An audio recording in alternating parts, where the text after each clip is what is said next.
Hello, welcome to the R study Adda. आज हम करने वाले हैं एक पोयम कीपिंग क्वाइट चैप्टर की समरी। गाइज, इस चैप्टर में पोएट ने सेल्फ एनालिसिस के बारे में फुल एक्सप्लेन किया है। वो बताते हैं कि कैसे हमें खुद के लिए भी टाइम देना चाहिए और खुद के बारे में भी सोचना चाहिए, क्योंकि हम भी गलत होते हैं बट हम अपने लिए टाइम नहीं देते। तो फर्स्ट लाइन वो यहाँ से स्टार्ट करते हैं। वो कहते हैं कि जब तक मैं 12 गिनूं सभी लोग मतलब स्टॉप रहे, ठीक है, कोई भी एक्टिविटी ना हो। पूरा जो वर्ड है वो ना ही किसी लैंग्वेज में बात करे, ना ही अपनी बॉडी को मूव करे, ठीक है, कुछ भी ना करके हम स्टॉप होकर बैठे रहे। अब ये तो कभी हुआ नहीं है, और अगर मान लीजिए 10 मिनट्स के लिए पूरा जो हमारा संसार है वो स्टॉप हो जाए तो बहुत सी अच्छी चीजें भी होंगी और बहुत सी बुरी चीजें भी होंगी। बट वो बुरी चीजों को ना देखते हुए यहाँ पर अच्छी चीजों की बात कर रहे हैं, और जिन चीजों से हमें बुरा प्रभाव पड़ता है उनको स्टॉप करने के लिए वो कह भी नहीं रहे हैं।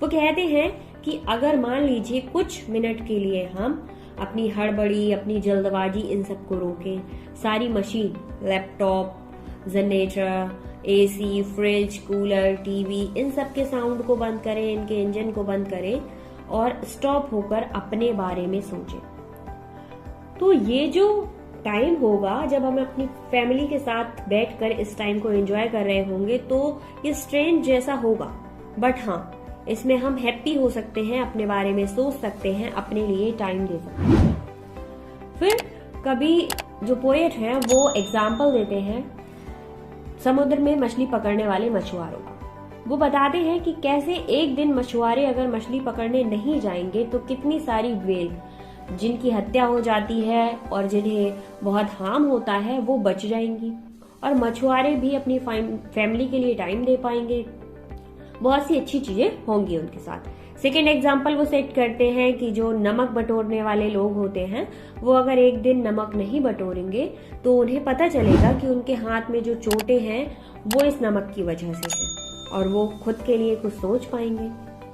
उसके बाद वो बताते हैं कि कैसे अगर जो हमारे वर्ड्स हैं, ठीक है, मतलब जो हमारे युद्ध होते हैं, चाहे वो युद्ध हमारे नॉर्मल वर्ड्स हो या फिर ग्रीन वर्ड्स से मतलब है इनका कि जो हम लोग हार्म करते हैं अपनी अर्थ को, प्लास्टिक से, प्लांट से, जो प्लांट कट कर देते हैं, ठीक है, फैक्ट्री का गंदा पानी है, इन सब चीजों से हम अपने वर्ल्ड संसार को नुकसान पहुंचाते हैं।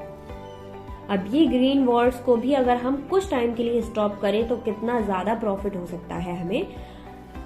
इसलिए वो कहते हैं कि बस जब तक मैं 12 गिनूं तब तक आप रुक जाइए। उसके बाद वो बताते हैं कि कैसे जो सैनिक होते हैं हमारे, वो युद्ध लड़ते हैं, उनको अगर साफ सफेद कपड़े पहनाकर एकदम शांत जगहों पर अपने भाई बंधुओं के साथ घूमने के लिए छोड़ दिया जाए तो वो कितना एंजॉय करेंगे, क्योंकि वो भी चाहते हैं कि हमें भी ऐसा टाइम स्पेंड करने को मिले। बट उनके साथ ऐसा होता नहीं, और छायादार पेड़ों के नीचे उन्हें घुमाया जाए और अपनी फैमिली के साथ टाइम दिया जाए एकदम शांति में, तो वो लोग भी अपने बारे में सोच पाएंगे। उसके बाद कभी बताते हैं कि कैसे अगर हम कभी ऐसे बैठेंगे तो समझ आएगा कि शायद हम अपने आप को कभी कभी समझ ही नहीं पाते, तभी तो हम एक्सप्रेस भी नहीं कर पाते, एंड इसीलिए हमारे बीच में अंडरस्टैंडिंग भी नहीं होती। इसीलिए वो कहते हैं कि अगर हम कुछ टाइम खुद को स्टॉप करें, साइलेंट हो जाएं, तो हमें एक सडन साइलेंट इंटरप्ट करेगा एंड हमें सोचना पड़ेगा कि हम अपने आप को अच्छे से जानते भी हैं या नहीं जानते। एक तरीके से हम एक बकेट लिस्ट बना लेते हैं एंड बिफोर डेथ हमें ये करना है। हम अपने आप को थ्रेटन करते रहते हैं कि एक डेडलाइन देकर रखते हैं कि ये हमें करना है, ये करना है, ये सारी चीजें करनी है, and in the mean by हम अपनी लाइफ को लिफ्ट करना भूल जाते हैं। एक अंडरस्टैंडिंग जो होनी चाहिए वो डेवलप ही नहीं कर पाते।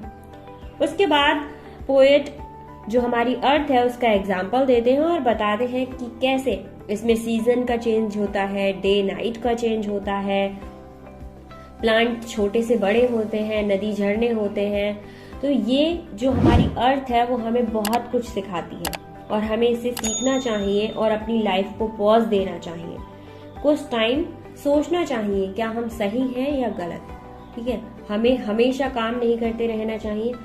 आज के टाइम में ऐसा टाइम आ चुका है कि इंसान कोई काम करे या ना करे बट वो अपने बारे में कभी भी नहीं सोचता, फोन को स्विप करता रहता है, फ्री है बट कभी भी अकेले में जाकर नहीं सोचता कि मैं क्या हूँ, क्या कर सकता हूँ, क्या हो सकता हूँ, क्या होगा।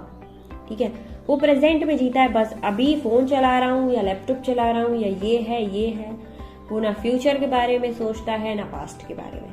तो वही पॉज देने की बात कही है राइटर ने कि अपनी अंडरस्टैंडिंग को क्लियर कीजिए, दूसरों के प्रति अपनी जो भावनाएं हैं उनको व्यक्त करना सीखिए और खुद से आप क्या चाहते हैं ये भी खुद को बताइए। तो आई होप गाइज ये चैप्टर आपको समझ आया होगा। मिलते हैं नेक्स्ट चैप्टर में न्यू वीडियो के साथ। Thank you so much. And in सभी चैप्टर के क्वेश्चन आंसर चाहिए तो डिस्क्रिप्शन में आपको प्लेलिस्ट लिंक मिल जाएगा, वहां से जाकर देख सकते हैं। एंड उसकी PDF आप मेरी इंस्टा ID rstudyadda से जाकर ले सकते हैं।